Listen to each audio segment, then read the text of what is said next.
Welcome to Speak of the Devil Presents Third Side Intelligence. I'm your host, Reverend Campbell.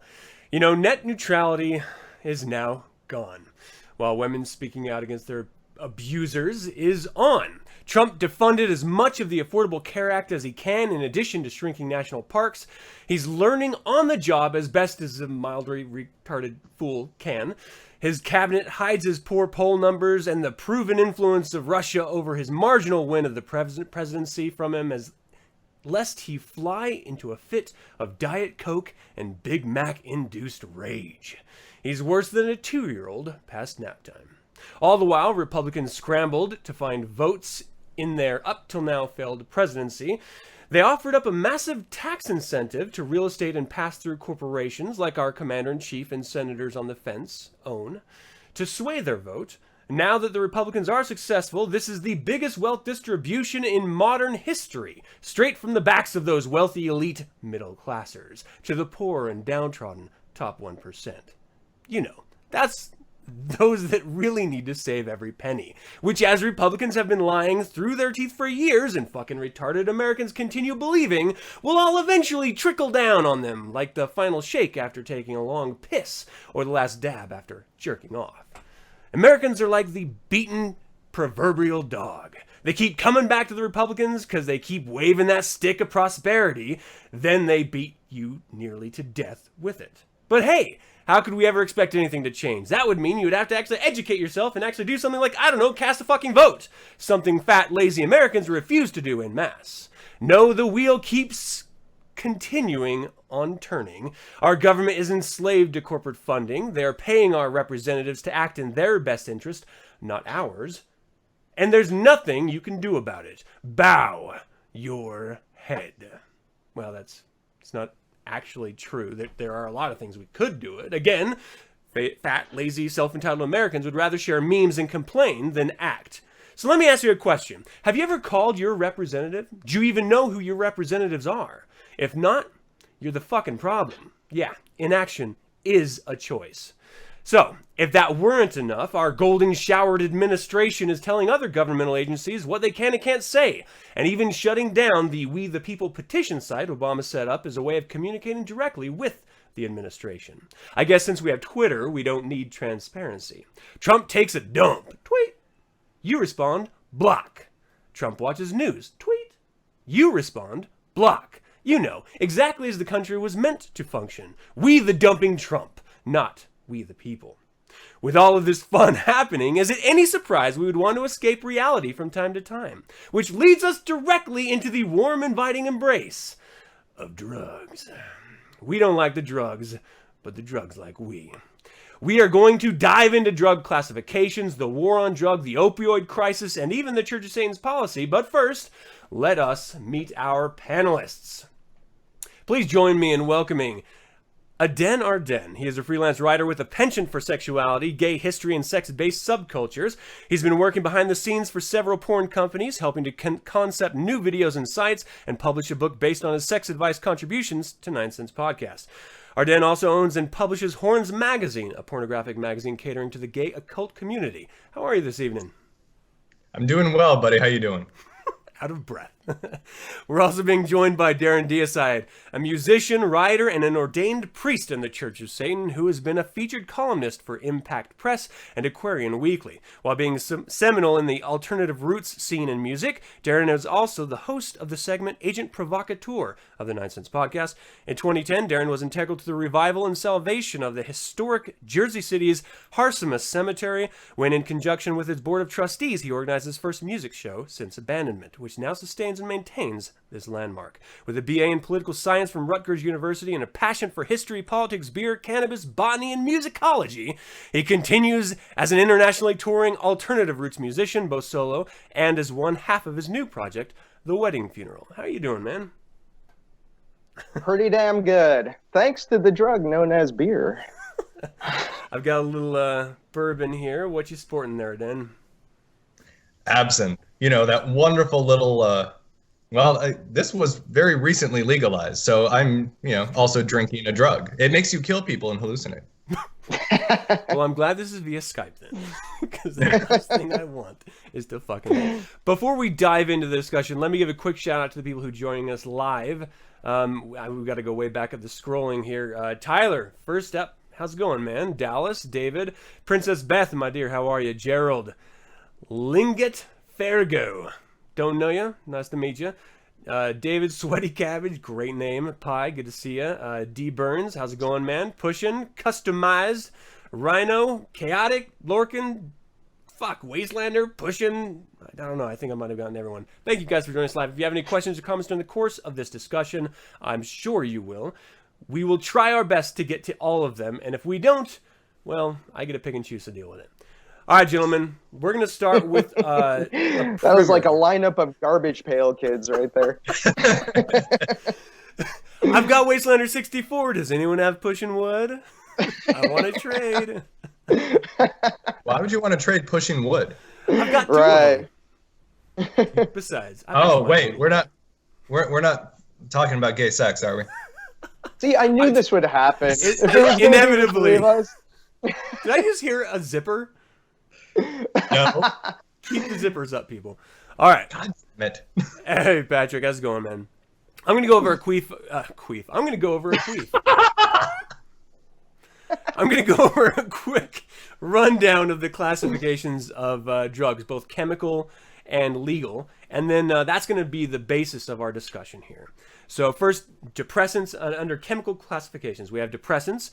They suppress or slow the activity of the brain and nerves. Stimulants accelerate that activity. Hallucinogens, also known as psychedelics, they alter your perception of reality, time, and space. Opioids, they are used to treat pain and cough, but also abused, as all these are. Inhalants, consumed through, guess what? Inhalation. Cannabis acts as the cannabinoid receptors in the brain. It acts through those. And the new psychoactive substances, and they're drugs designed to evade the existing drug laws. Then we have our legal classification of drugs. Schedule 1, that's a high potential for abuse. Ironically, cannabis is on there. Schedule 2, high potential for abuse that have current accepted medical benefits. Schedule 3 has the potential for abuse, but less so than the other drugs. Interestingly enough, I was going to say cocaine is okay to use as a Schedule 2 for medical purposes, but cannabis isn't. Interesting. I find that interesting. Schedule 4, low potential for abuse. Schedule 5, low potential for abuse relative to other substances with accepted medical treatment and stuff. So we have a generic, basic understanding of this. I would like to start the conversation with the war on drugs, if we can, gentlemen. I'm going to present the enlightened perspective from Patrick DeMarco, and on the other side of that, we're going to sort of just jump around with a little war on drug talk. You guys good with that? Sure. Fire away. Let's do it. Hi, I'm Patrick DeMarco, and it's once again for an enlightened perspective. So the topic that we're talking about is the war on drugs. So let's give a little backstory to the war on drugs. Back in 1937, the Marijuana Tax Act was passed. A lot of people have said that the goal was to destroy the hemp industry. So you have people like Andrew Mellon, Randolph Hearst, and the DuPont family, which really wanted to eradicate and destroy hemp. Hemp was cheaper to paper for the newspapers. Randolph, it would have cost him a fortune to switch over to hemp, so he was adamant about stopping that. They got lobbyists. The DuPont company had invented a new synthetic fiber of nylon, which is far more expensive than hemp. The process to make it, so to make more money, they jumped on the fuck marijuana bandwagon. And this is what started the ball rolling on the war on drugs, because now money and lobbyists can change the political climate. So based upon this, and the to produce hemp and all that stuff was completely destroyed and obliterated. It was a cash crop during the 13 colonies. So let's step forward in time to about 1971, June 18th. The United States and President Nixon decided to vote on drug abuse and prevention and control, in which he declared drug abuse was public enemy number one. The message to the Congress included text about devoting more federal resources to the prevention of new addicts and the rehabilitation of those who were addicted, but in part did not receive the same public attention as the term war on drugs. However, 2 years prior to this, Nixon had formally declared a war on drugs that would be directed toward eradication and incarceration and interdiction on drugs. Today, the Drug Policy Alliance advocates to end the war on drugs, estimates the United States spends probably $51 billion annually on these incentives to stop drug abuse. So now we have a constant war, which constantly generates money, that we can seize assets, buildings, cars, whatever they want, boats, and they can use these in the war on drugs to take more things. So the war on drugs is basically to make money, and especially to have government agencies to spend and to disrupt. The information that Nixon was giving people, they absolutely knew that it was false information just to scare the public. They could use this to roust hippies, to disrupt political views, protesting the war on Vietnam. So this worked very well to their advantage. So my personal perspective on drugs, being as a Satanist, as long as it's legal, it's okay. But we as Satanists, we are supposed to indulge, not abuse. And that's where I full-heartedly believe that if it's legal, it's okay to do it, but I'm not going to tell you what you can do or not do in your own home. For me, if it's legal and the government says it's okay, then I don't see a problem with it. But you know what? I personally wouldn't do anything that would turn my brain to mush. If I'm an elite and I'm supposed to be as a Satanist, we're supposed to be cut above the rest, I don't think I would do anything to jeopardize that. But to each their own. And that's your enlightened perspective. All right, so as a primer to the war on drugs, it officially, June 1971, President Nixon declared it. Was there anything leading up to that you think was a catalyst for starting war on drugs, gentlemen? Well, there were a bunch of things. It's the war on drugs is just the term, and it's a bit of a misnomer because it didn't really shift policy all so much as institute mandatory minimum sentencing, specifically towards drugs that hadn't been seen until the era of Nixon. But prohibition goes way further back than Nixon. Prior to prohibition, though, things like cannabis and opium were totally legal in the United States. And Patrick is right. Mr. DeMarco is definitely right that there was a cash crop industry around cannabis.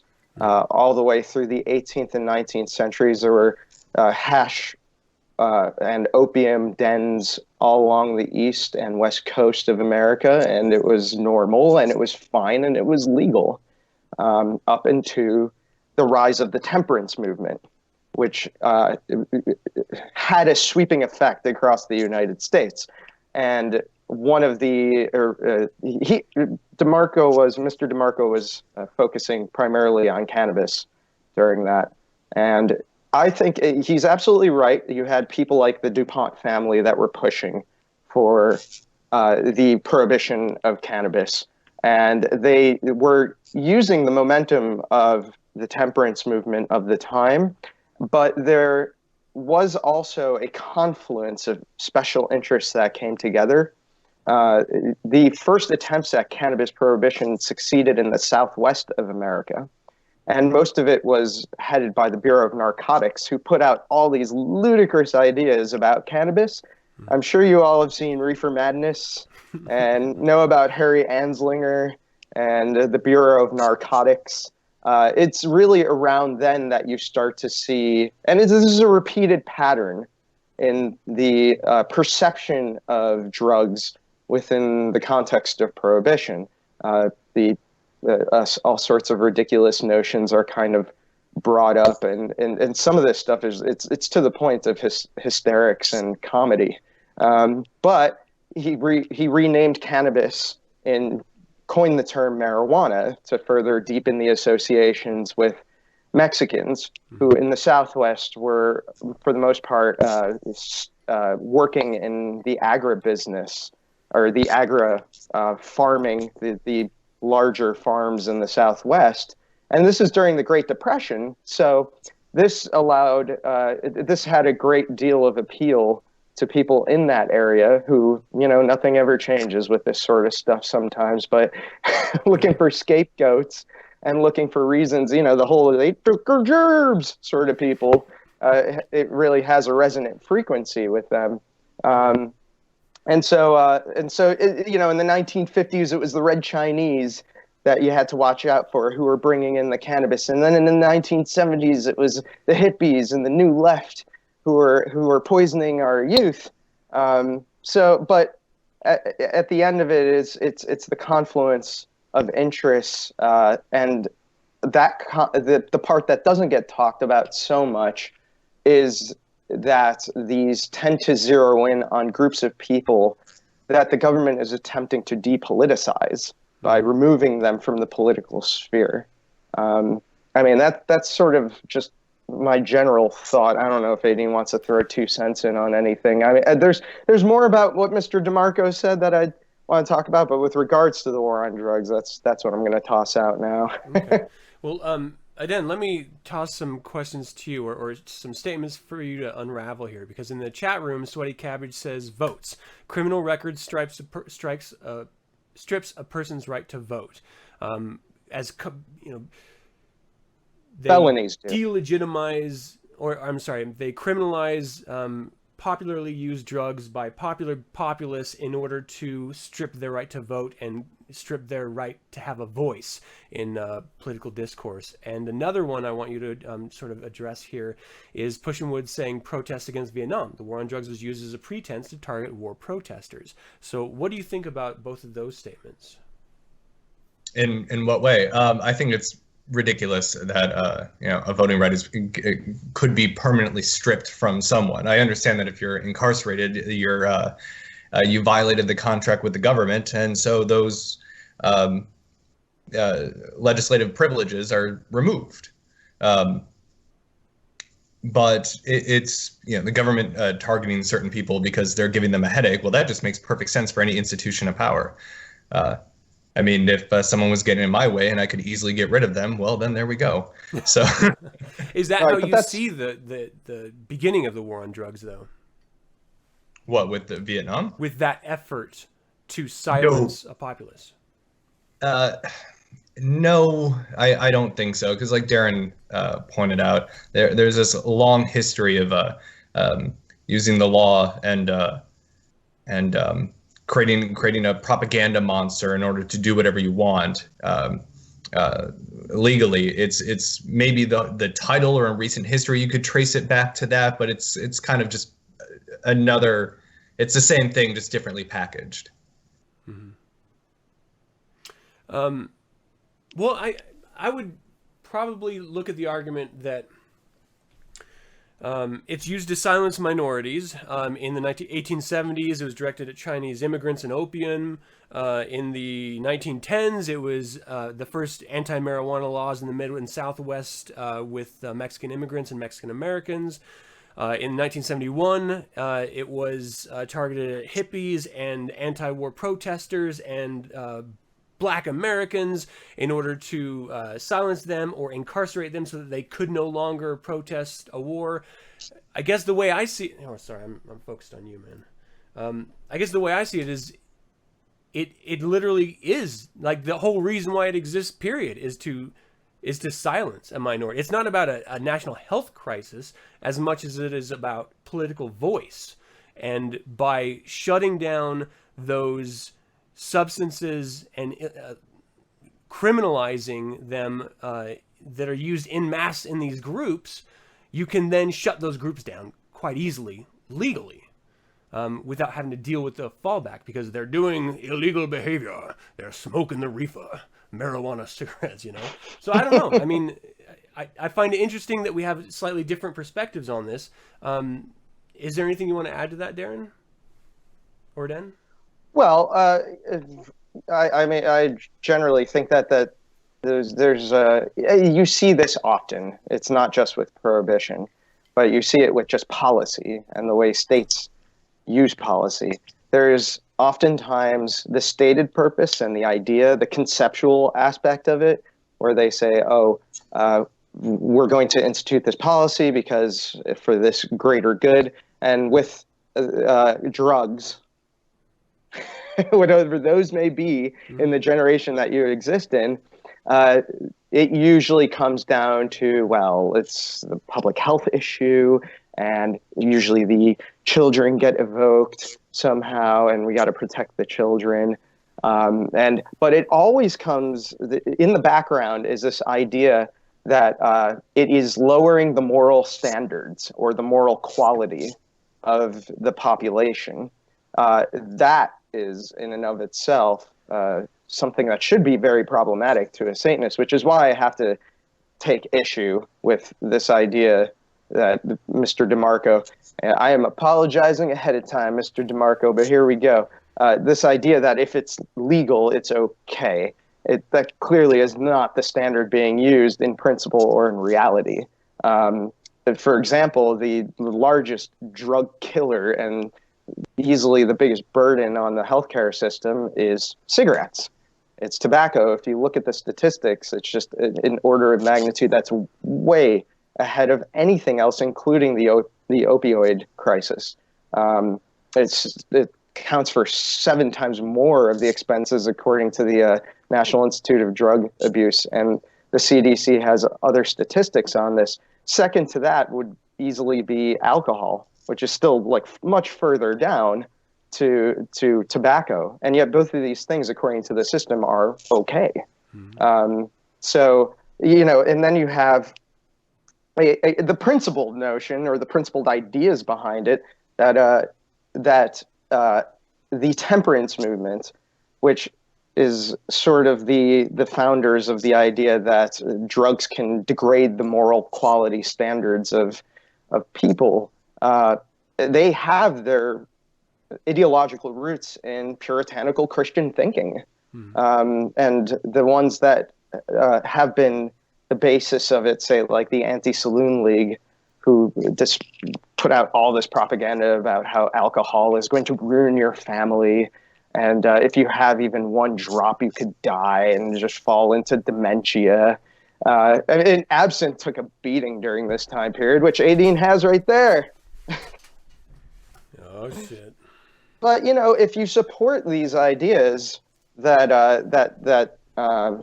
the state has the right to define that which is okay, I mean, you're essentially supporting the right of the state to even during that time period. If we had been in a different time period doing what we're doing right now, doing this, that would have given the government to bust down all of our doors without a warrant right now and arrest us.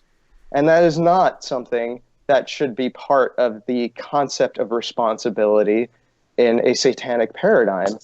You are responsible for yourself, and you don't need a nanny state to tell you what it is that you can do with your body or what you can put in it or what you can enjoy, so long as you aren't hurting other people. And there's this idea that extends beyond just drugs, as I was pointing out, like the Women's Christian Temperance Union, which was one of the biggest organizations during the temperance movement. Now they're reduced to like nothing because the whole prohibition cause is lost. I mean, if you look at their views, they're incredibly like anti-gay and fundamentalists. They have all these freaking backwards views.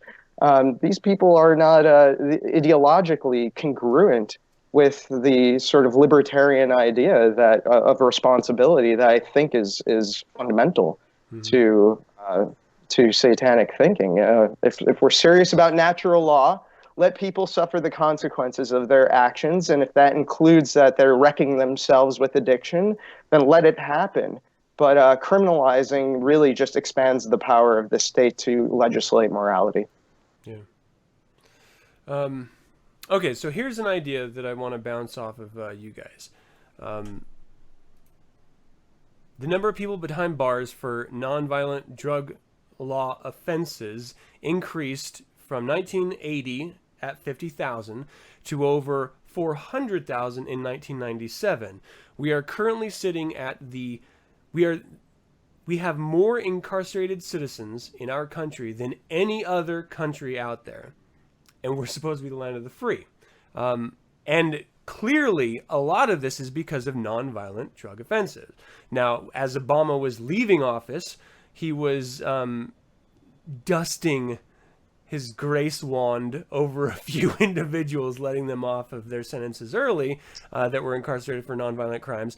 But Aden, what do you think about this? Do you think that these policies are responsible for this mass incarceration? And if this is really a public health crisis, do you think that this is serving it properly? No, it's ridiculous. It's not. I mean, locking people up doesn't solve any issue. I mean, the whole point of putting someone away is because they're a danger to everybody else. A crack addict sitting in his house poses no threat to me. Leave him there and leave him alone. It's. I mean, to me, it's. I'm not going to really say anything on these specific points that is controversial or in depth. It just seems idiotic, and yeah, it's a direct result of these ridiculous laws. It's pretty much what Darren said. That's why I'm just sitting here nodding. I'm like, well, well, has there what Darren said? I mean, and also, if you like, if the concern is legitimate, if the idea is we're going to try to rectify this as a public health issue, it's clearly not working. I mean, as you look at the opioid crisis, which is just, skyrocketing now, not to mention the fact that cannabis as a war has totally failed, and now the states are acknowledging that. But I mean, look at other countries like that have tried some radical ideas, like Sweden. Sweden and rehab first. Yeah, Sweden has no punitive system for people who are addicts or users, and Sweden has some of the lowest rates of drug abuse in the some of the lowest. That's Pandora. Hey, Pandora, look, there she is. She decided she needed to put her input on drugs. But yeah, Sweden is an amazing story of not just compared to the United States, but the rest of Europe, as far as the ability to curb abuse, and they've done this all without really a punitive system. So it depends on what the interests are, the seriousness of people to address it as a public health issue or not. I don't think it's a public health issue. I think that it's another issue, and I think that the evidence is pretty overwhelming on that. I wish I would have looked up what is the legal definition of a public health issue. I mean, it's like if it was some kind of outbreak or disease or something like that needed quarantining and violation of basic rights. Sure, yeah, why not? That makes perfect sense to me. But I mean, just, oh my God, there's a hooker in an alley with a needle in her arm. Put her away for everybody's safety. No, what does the whore on the corner have to do with the whore in his apartment? I mean, it's just silly. That was a perfect layup for me, because Tyler says in the chat room, how about the crack addict that ends up breaking into your house and stealing your stuff to support his habit? You mean like someone else who steals my car because they need the money because they're in debt to loan sharks? Right. Last time I checked, stealing was still illegal. Despite whatever the theft. The cause of theft is irrelevant.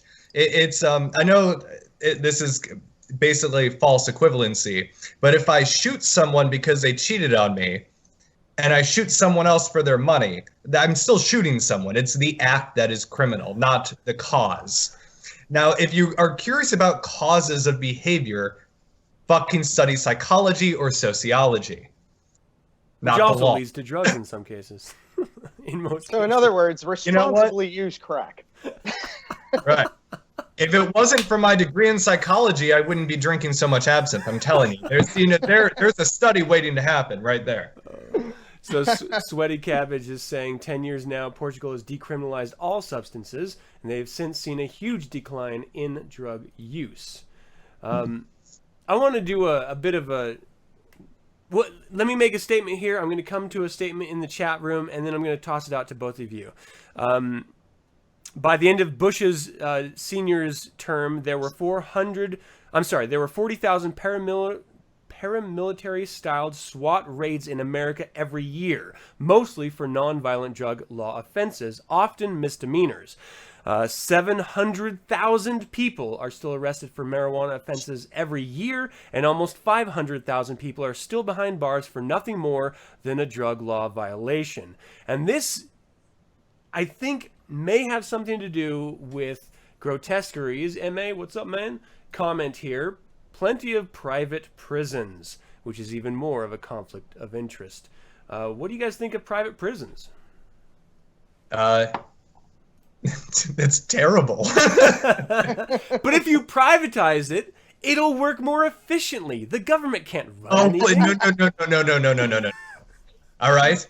Take it easy there, Milton Friedman. look at just home internet companies, or trying to get something delivered to your house. Private companies are nowhere. They're not efficient either. So if that's the sole purpose, that's just silly. And they represent a very strong interest block too.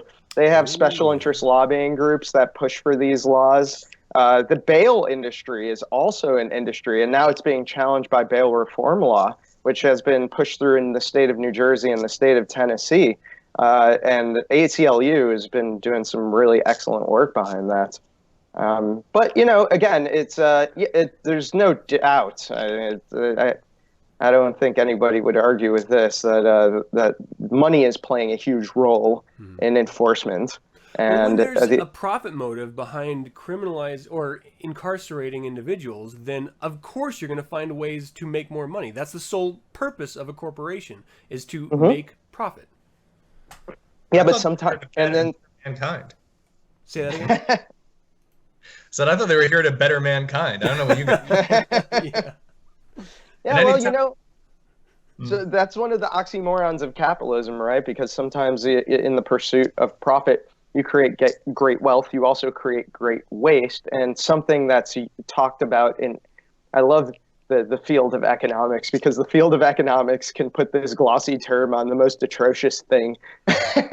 And one of the things that they talk about is externalities. And externalities are the things that are the unintended consequences of a transaction. Yeah. So like syphilis from that chick in Vegas. Right.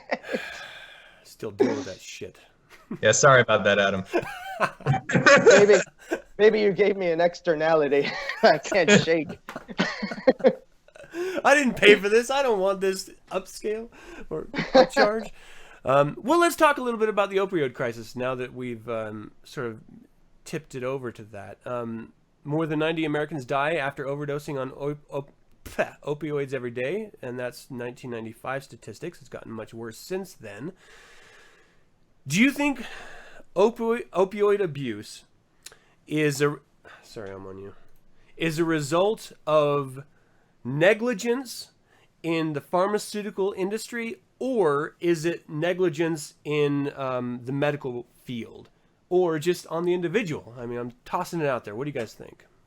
Neither. I mean, you're prescribing something that's highly addictive and highly pleasurable to somebody. But so I want to make sure that we note studies that were released with the release of opioids was that they weren't habit forming, which is why doctors prescribe them so readily. Right, which is ridiculous because we already knew what opiates were prior to that. And from opiates, 1870 when we outlined them from the Chinese. Right, and opiates, when they're created in synthetic form, they're incredibly potent. They create these like very strong doses of them. And by the way, the U.S. Surgeon General already said, like very openly and publicly, that there's definitely an over-prescribing phenomenon going on right now. I mean, it goes beyond opiates, and I think in a strange way, I miss this because I grew up in a different generation. But there's a generation, I think, that just grew up on prescription drugs. they were getting prescribed for everything. They were getting prescribed for ADD. They were getting Ritalin shoved up their ass. I mean, not literally, but Literally. That's a Saturday maybe night some for of that me. literally. Aden would be the expert on this one. That's what you do to Little Miss Lay there, is you put Ritalin up their ass. But Adam, I know that you were the curator of 9 Cents. You do remember the episode that I did on Afghanistan and opium, and I did this. I'm not going to claim that I'm some sort of like prophetic genius or anything, because it wasn't just me, but it was the international press that was talking about the fact that if the United States invaded and deposed the Taliban, that it would blow open the opiate market internationally, which now Afghanistan is probably, by estimates, responsible for 90% of the black market heroin out there, that the Taliban, with the help of the UN at the time, totally eradicated, which it knocked down about 75% of the international market. So soon, you do remember this, right? I do, yeah. The archives are out there, people. 9cents.reverendcampbell.com. Cha-ching. But yes, I mean, it was a predictable consequence that the opium market would blow open and heroin would blow open, and it did. And we started to see it right away after the occupation. We started to see the epidemic go to Russia, then it went through Europe, and it's finally made its way across the globe. It's not being helped, I think, by the overprescribing of opiates through the pharmaceutical corporations that are sort of dominating the way that medicine is done now. So this is something that I think people outside of America saw as a very strong possibility, now that Afghanistan is basically more or less back to the drug warlord system. It's the market is flooded. When you become addicted to prescribed potent opiates and then through regulation are cut off, there's the possibility you'll look to the black market. When you see someone go off a really strong painkiller, I think it starts to paint a more clear picture of how intense the dependency is. So when someone's like, oh, well, the medicine's out, so why not just stop? Well, I mean, these are usually the same people who can't forego their first cup of coffee in the morning. And now you're talking about pretty much like liquid heroin. So it's no, that was the end of that sentence. Let me toss this at you really quick, because there's a study that says roughly 21 of 29% of patients prescribed opioids for chronic pain misuse them. So is this all on the doctors in their prescribing, or are us as patients feeling like we know better, we're in so much pain we can't handle it? Are we just taking them more, thus causing the problem ourselves? Well, the whole idea is you're prescribed something because you're in pain, and the doctor tells you to take it when you're in pain, and you do. But this isn't saying they're taking it as prescribed. They're actually they're overusing it. They're abusing the drug itself. Well, like I just said, if the doctor says, okay, only take this once a day, like watching my mother go back to the doctor, it's easy for her to get the now she won't touch painkillers just because of she noticed how intense the addiction was, where she would take one as told, but the pain was still there, so she'd take another, and then like the next week she would have to take 2 to 3, and the week after that 3 to 4 a day. And she's like, oh my god, no, this is a fucking problem. I'm lighting a joint. So luckily in Michigan, medical marijuana is pretty much legal, so now she gardens and she just gets stoned all day. God bless her heart. Yeah, well, just because you talk about systems and institutions doesn't preclude individual responsibility. Right. Absolutely. If you are somebody who's sees yourself going down a spiral of addiction, you got to take some active measures. And if you don't, and then yeah, it's not going to be pretty.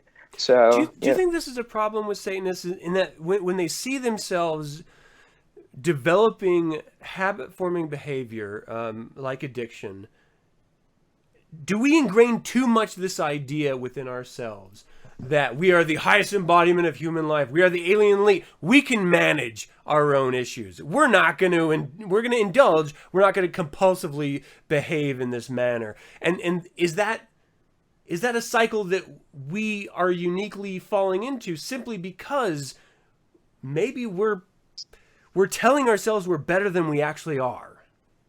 Being a Satanist does not automatically make you Superman or the highest embodiment of human life or the alien elite. I'm sorry, these are achievements. Yeah. So when I see someone who lives in a trailer park and can barely take care of their children and claiming I am the highest embodiment of human life, I'm like, the fuck you are. No. This is. And then your second thought is, what's his number? I will never forgive myself for telling you that story in confidence. But that's for a different episode. Yes, it is. Yes. No, so I think that kind of goes to the same behavior where, a Satanist who takes these little mantras and alternative titles and somehow they think that makes them immune to human behavior. While on the other hand, they say, well, man is just an animal and we do all these things too. Well, I'm like, well, honey, you can't have it both ways. I mean, it's cute that you think so, but no. Yeah. Also, like, the line between indulgence and addiction is somewhat subjective, if you're honest about it. As we're all sitting here on our second or third drink. Right. I mean, there are varying barometers about this. So it's really incumbent upon you to be able to acknowledge when you're indulging and when you're not. So if you do, that requires a bit of vigilance. You have to be able to, and self-awareness. You have to be able to really look at yourself and say, can I stop this? I mean, really, can I stop this? And do I need this? And if I do need this, what role is this playing in my life? What is going on here? Because, for all this talk about drugs, there's so much cognitive dissonance around the subject. But, man, Satanists are some of the biggest, best drug users I know. I mean, cocktailians, smokers, drinkers, brewers, if you want to be honest about it, we're indulging in all sorts of things. And we should be honest about it. I mean, yeah. So, it's you need to be vigilant. You need to know who you are. You need to know what effect it's having on you, what role it plays in your lifestyle, and you need to just be honest enough with yourself so that if it starts going into the place where you say, oh, this is no longer an indulgence, you need to take action, because that's incumbent upon you. That's part of our general philosophical point of view. Right. This is really all on your shoulders. I want to bring up this idea really quick, and it's informed in part by Northern Iron Blokes. How's it going, man? Comment here. Well, let me start with his comment. He has to say, since moving here, he's totally shocked by the pill-popping culture in America. The ads on TV, talk to your doctor about such and such a brand, just astounds him. When we are... your behavior is informed by your culture. Where's he from? Ireland. So if you are raised in a prescription drug inundated society where literally everything from attention to back pain is a pill in solution, at least in name, everything can be addressed or fixed or cured by some form of a pill, is it any wonder why we have such an addicted population? At what point does, simply by existing in this population, because the zeitgeist of drug abuse is so ingrained in our culture, where is that line between personal responsibility? How can you find that line of personal responsibility when the awareness of it doesn't... Oh, sorry, when the awareness of it is not even in the forefront of your mind. You're not taught that drinking is a problem if you're from Wisconsin. It's just a way it is. Everyone drinks to puking, and that's just how it is. You know, if you're in Utah, for example, the vast majority of Utah is completely Prozac out of their fucking minds. It is a culture here, and so it's normal. So if normal is your way of moving through life, why would you then decide to stop because it's not normal? You know? Yeah, there's been a lot of subjective, right? Yeah, there's been some changes also, and I'm sure Aden has some really Aden is going to have some really good. The war of pronunciation is on. I say Aden. He'll have some really good maybe some input on the DSM and the changing of classifications of disease and diagnosis over the years. But you know, these are huge, multi-million-dollar industries, and these industries are starting to staff government now. You know, the head of Pfizer is in the executive branch, a huge corporation. So you're right. It's something that's been institutionalized, and it's interesting. I think this lends itself to this very large systemic discussion about what it is that our system is tailored for, because there's a drug for practically every ailment, and that drug is a very profitable drug, and at the same time your wellness is not promoted. There are again confluent interests that I almost would call the healthcare industry the sick care industry, because they don't make money unless you're sick, unless you're sitting around sick. If you're well, though, then you're of no use to them. So it's symptom treating culture. It always astounded me.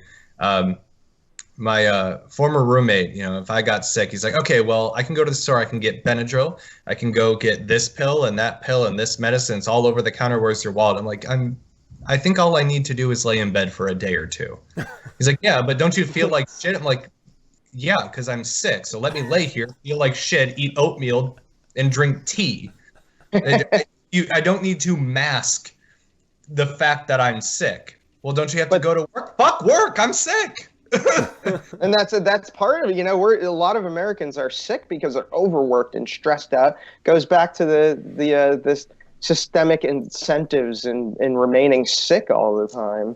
Yeah. You know? And when it comes to the pill popping commercials and all that jazz, it's the line of personal responsibility is always where it's been. You've heard about a medication because you have constant back issues. Well, then do what the commercial told you to do and talk to your doctor. Look up the medicine. The best doctor you have is the one you have a conversation with. Yeah, you don't go in there expecting your doctor to be a miracle worker. He goes off the information that he learned and that he has through experience. You have to talk to him about your body and your issues and your concerns. And then his job is to bring his experience to bear on your questions.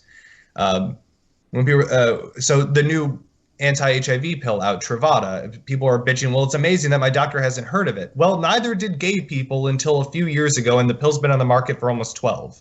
Dang. So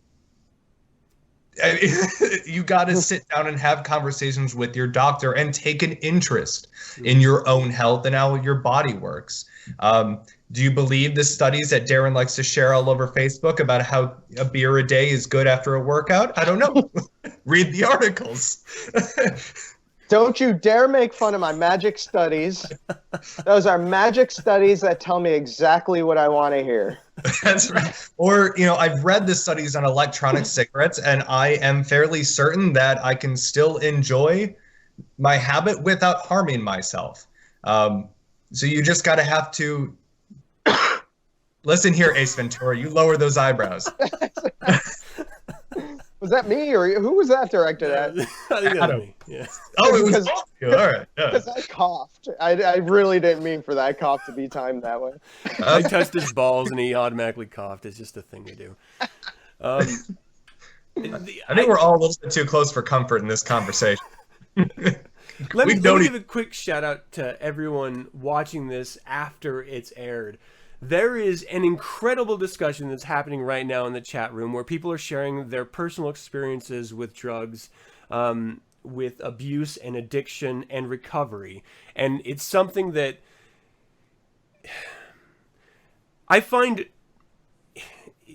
in the limited time I interact with other Satanists, there's a culture of overconfidence and overblown ego and a sense of superiority where there should be none.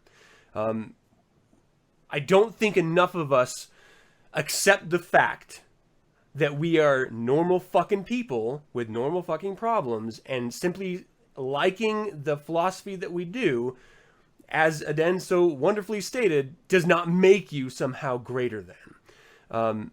Awareness of this, I think, will lead us to at least a better understanding, or the possibility of a better understanding of our limits.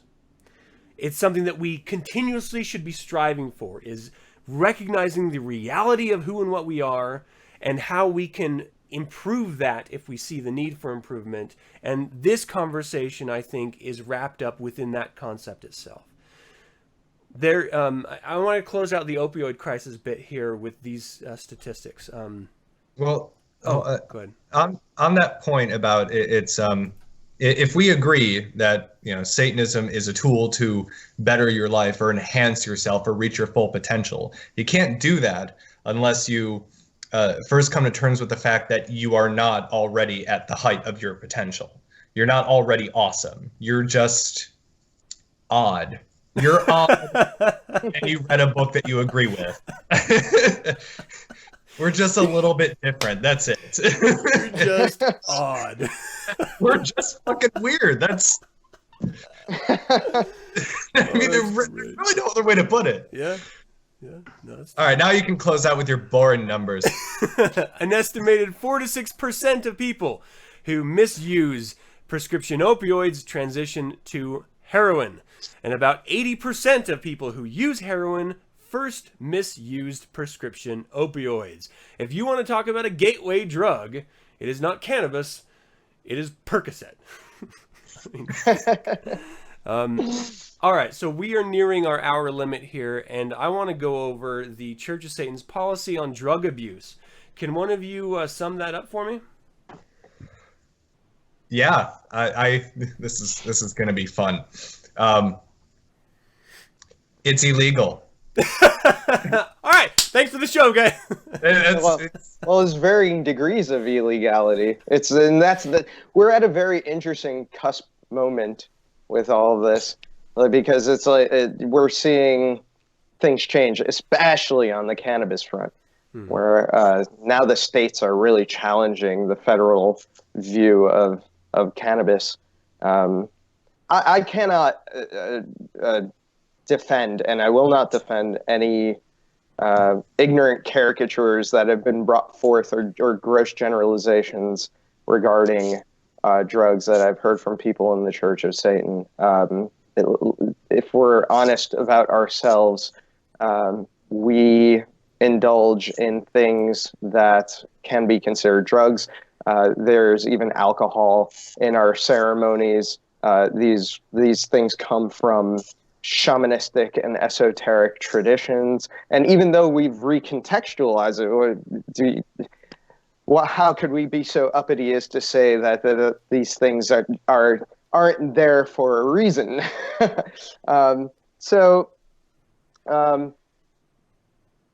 think that a satanic point of view is one that reflects the sensibility of satanic values within the law, because that's the only way order can happen. Order happens when the laws are sensible, and we could either look at it from a principled or a pragmatic point of view, and in both cases there are a lot of deep questions that need to be asked, but the law itself has changed so much and so drastically over the decades that the law itself on this subject is not sacrosanct at all. So the question is, on what level do you fight or flight? And in the case of prohibition, I think that there is an innate contradiction between the idea that this sort of, even if it's medicinal, this sort of consumption of substances and how it relates to your body is the domain of legislation at all. Well, you had asked specifically about the Church of Satan's policy, and I think it's perfect pragmatically. They don't say it's bad. They don't say it's wrong. They don't say it's good. They don't say you should. They don't say you shouldn't. They just say it's illegal. Now, if marijuana is legalized across the nation, but you like heroin, well, the policy hasn't fucking changed. Marijuana is legal and heroin isn't. So it's just that. It's illegal. Now, I get irritated when I run across individuals in the church who try to convolute the policy and say, they become what's his name from South Park? Help me out here, Darren. He Mr. says, Garrison? no, or he says Mr. Mackey? Mr. Mackey. They're a fucking bunch of Mr. Mackeys. All they say over and over again is, okay, it's bad because it's illegal. And it's this vicious cycle, or they'll just, try to make reefer madness arguments where you'll become lazy and unproductive. And I'm like, don't you sit at home all day on a computer and not do anything? And drink coffee? I mean, it sounds like coffee's making you unproductive, which is kind of funny because it's a stimulant. The irony. Right. Yeah. So, also, sorry, I didn't mean to interrupt you. Well, it's just, well, I'm just rattling on at this point, but it's just, all they say is that it's illegal. Do at your own risk. It's like jaywalking to the Church of Satan. It's just illegal. Yeah, that's a debate about it. I mean, that's a matter of fact, not a matter of principle, because legality is on this issue, or in general, is really just meaningless. I mean, in Saudi Arabia, Satanism is illegal. Do you just say, well, it's illegal, so you let them do it, or do you actually, in principle, challenge that?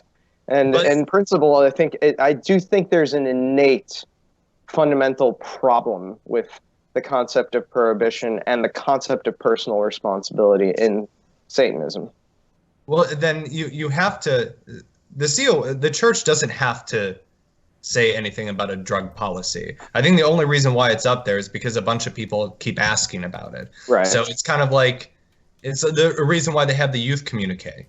It doesn't need to be there, but it does just because a bunch of people ask about it. Now, if you're talking about whether an individual Satanist or a group of Satanists should fight to legalize marijuana, then that becomes an issue not for the church to discuss, but for the individuals who make up the membership, and then pick and choose your enemies depending on which side you're on.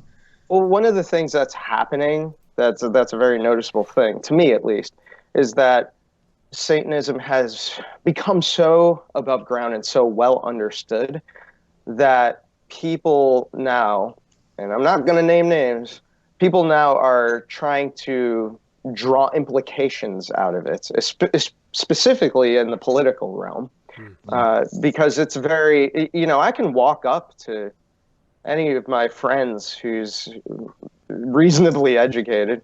I hope most of them are. But I can go up to them and say, hey, so I'm a Satanist. And they respond by saying, oh, yeah, that thing that Anton LaVey is a part of. I know you're like atheist. You're not a weirdo who's like killing cats in an alley. And it's, we're odd. But it's interesting that level of understanding has happened. That's a far cry from what's happened in the past.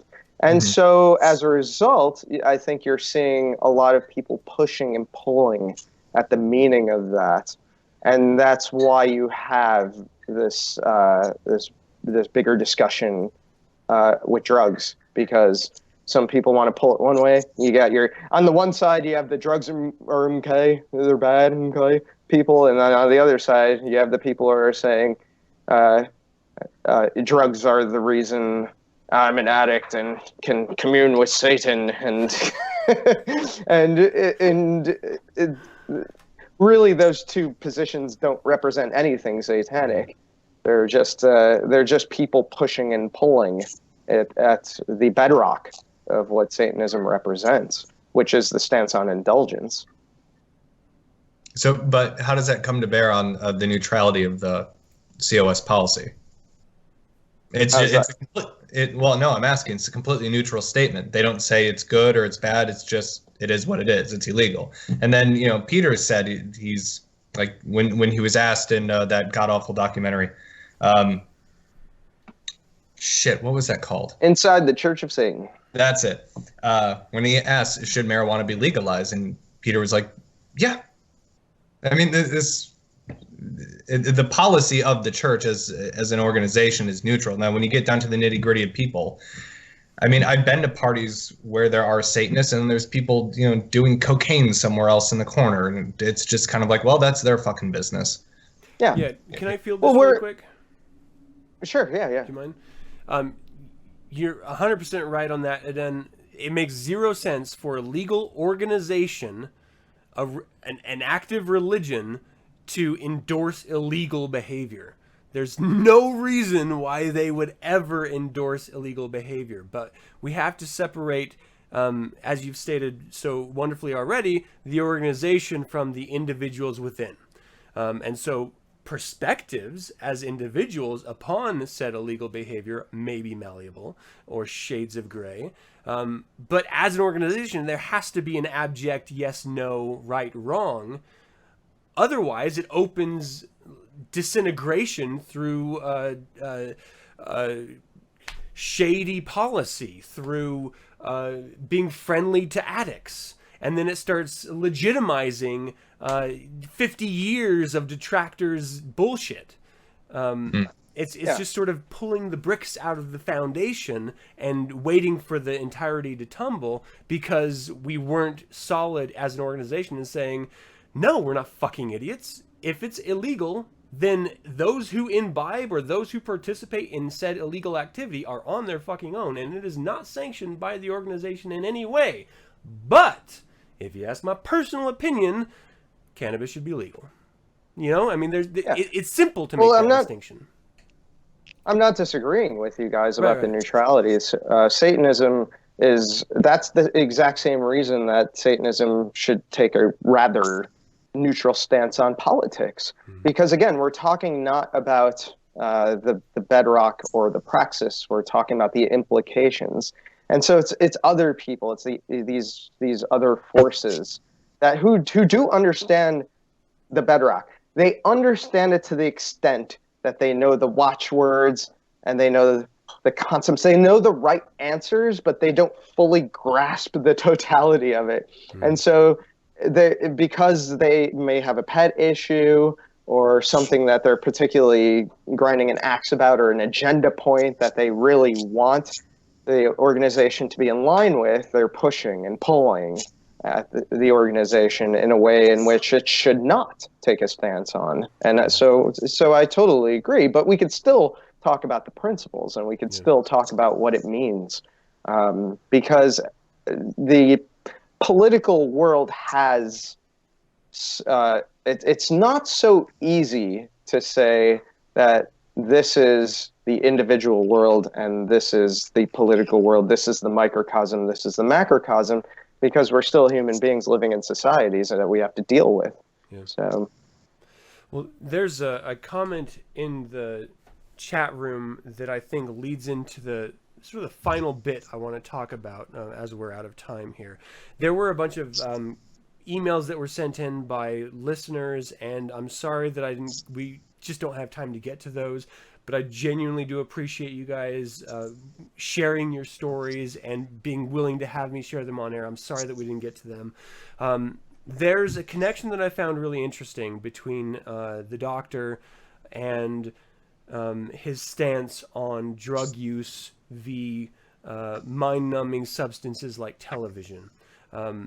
In many of his writings, he is abjectly against the TV. It is the new god. It is a way of turning off your self-awareness, your sense of identity, your interaction in the real world, which is the bedrock of Satanism, is your interaction and command over the world, and giving it willingly to something else. He connects that with drug use, specifically in the context of the ritual and lesser magic. So I don't think we need to go over those, because I think, Darren, you've already sort of touched on the ironic side of saying drugs have no use in ritual when we imbibe alcohol in most cases, when there's a greater magic ceremony. But I do want to touch on the idea of technology as a drug. And this leads me into the comment in the chat room. Adrian L. says, you can also overindulge in technology, phones. I'm sorry, I was on you the whole time. Many people get their dose of dopamine via objects like these, which triggers their reward system. If we look at our bodies as chemicals, which they absolutely are, and drugs affect those chemicals within our bodies in different ways, triggering different effects, technology does the exact same thing. Interaction does the exact same thing. And so in the same way that LaVey had such an issue with giving up oneself to the mind-numbing god of television, do you think that the same effects can be said about technology, i.e. social media, and the internet itself? I have an issue in the new DSM. They've broken down different kinds of addiction. Drug addiction, sex addiction isn't in there, but it will probably be in the next one. What is it? Well, they broke down a few different kinds of addiction. And I personally have an issue with that. Addiction is addiction is addiction is addiction. Addiction is a behavioral thing. It's now, if it's a chemical dependency, that's different than an addiction. I mean, it boils down to plain semantics, but I think the distinction is important. So if you need to check your Facebook or your Instagram every other minute, I would say you are engaging in addictive behavior, kind of like when Adam looks at his Tumblr, his gay porn Tumblr page in the middle of a. No one's supposed to know about that. Shut up! La la la la la. That was a hot video yesterday, by the way, man. Thanks. So when LaVey was talking about mindlessness and TV and drugs, I took it as anything can cause mindlessness if you lose yourself to the behavior. If I spend all day at my computer having to watch a television show, I am losing myself over to a behavior. If you can't go to work until you masturbate 3.5 times, there's a problem there. And that would be the halftime. Are you sure that's the problem? The halftime? A ruined orgasm? Yeah, that sucks.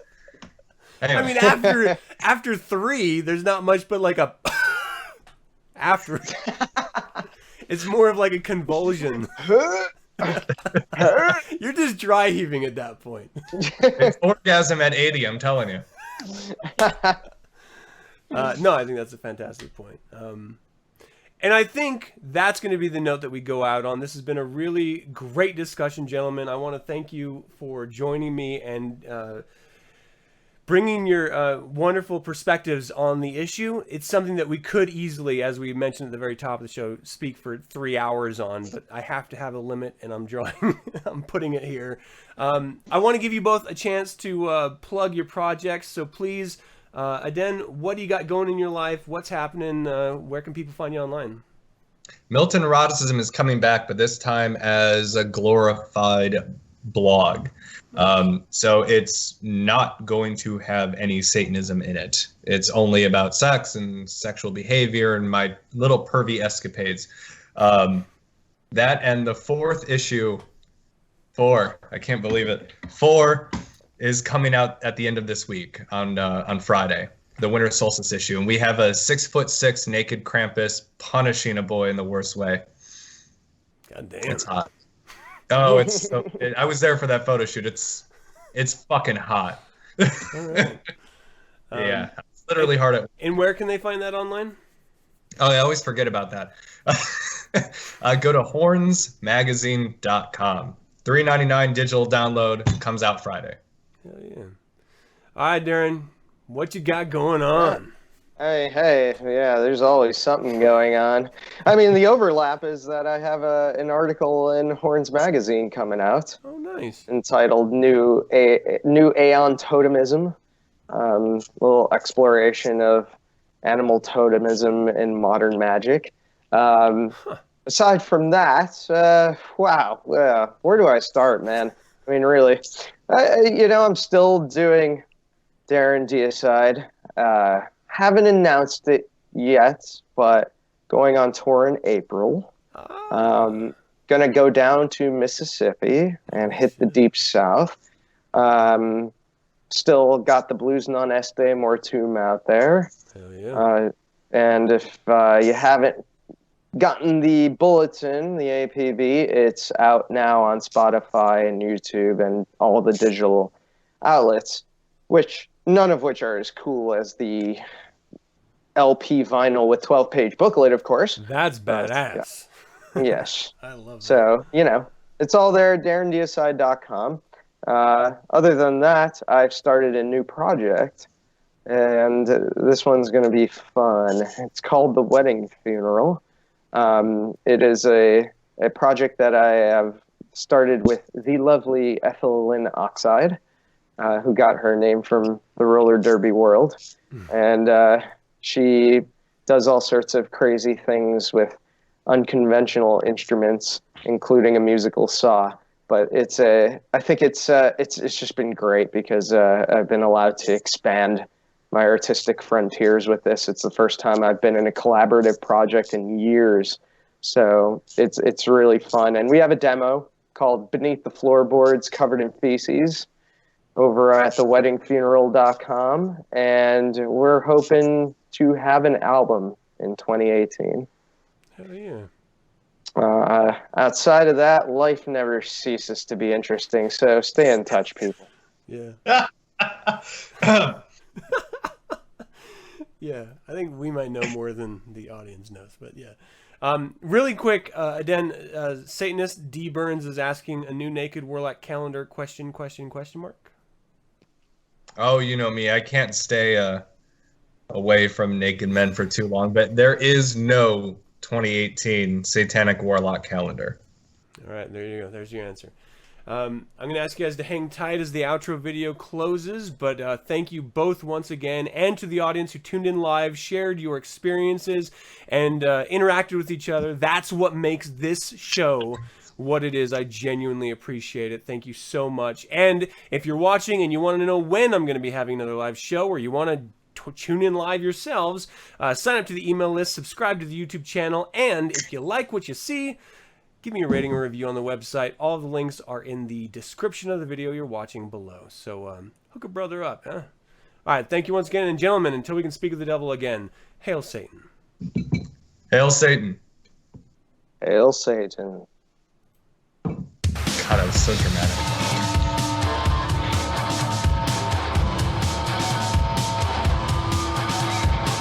Oh my God, I gotta pee. I think you can still hear us.